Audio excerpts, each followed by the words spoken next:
몇 년 전에 방송되었던 냉장고를 부탁해부터 현재 흑백 요리사까지 요리하는 프로그램이 인기를 끌고 있습니다. 전문 요리사들이 만든 요리는 맛은 물론이거니와 플레이팅된 모습은 예술에 가깝다고 느껴질 정도입니다.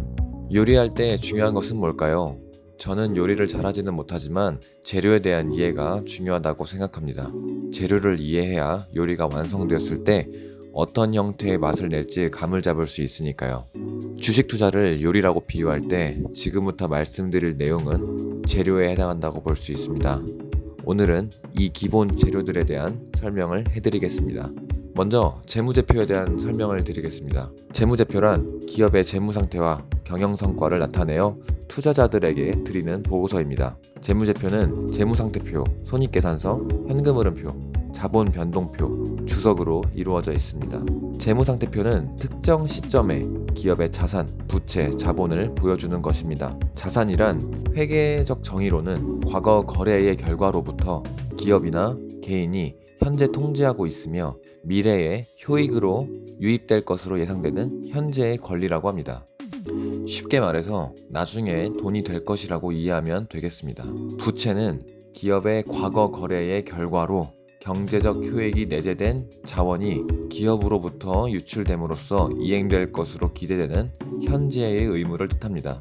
말이 좀 어려운데 쉽게 말해서 나중에 돈이나 물건으로 갚아야 할 것으로 이해하면 됩니다.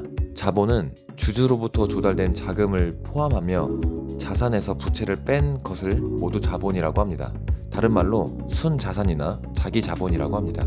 예를 들어 봅시다. 10억 원을 주고 아파트를 구매했다고 합시다. 10억 원 중에 3억 원은 내 돈이고 7억 원은 은행에서 대출받아 구매했다면 재무상태표는 다음과 같습니다.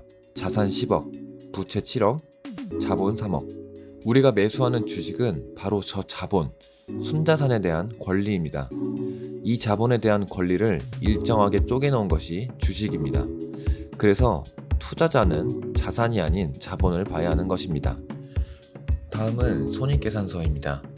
손익계산서는 특정 기간에 회사가 영업을 통해 얼마의 매출을 올려서 이익을 남겼는지를 보여주는 보고서입니다. 손익계산서의 구조를 한번 보고 넘어가겠습니다.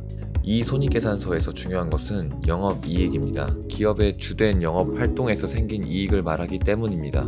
영업이익은 매출액에서 원가인 매출원가, 그리고 직원들의 급여와 마케팅 비용 등을 합한 판매비와 관리비를 빼서 구합니다. 예를 들어 회사가 1년 동안 영업 활동을 통해서 매출을 100억 찍었다고 해봅시다. 이때 원가인 매출원가 60억을 빼면 40억이 남죠. 이것이 매출 총이익입니다. 그리고 판매비와 관리비 20억을 차감하면 영업이익이 20억 남습니다.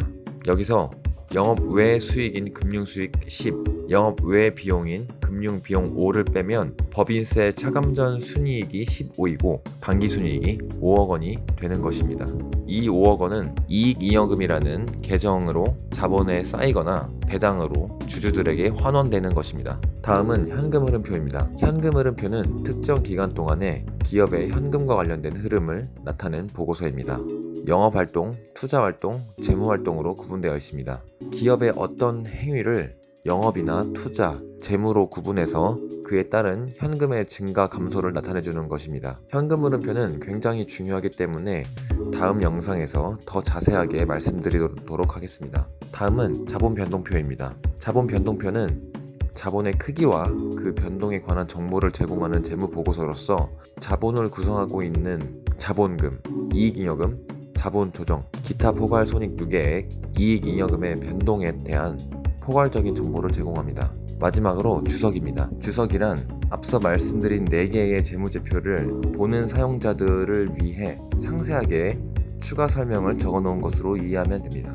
자, 일단은 재무제표의 구성 요소와 각각의 재무제표가 하는 역할에 대한 일반적인 내용을 설명드렸습니다. 다음 영상부터는 이 재무제표를 가지고 어떻게 요리할 것인지에 대한 내용을 다뤄보도록 하겠습니다. 감사합니다.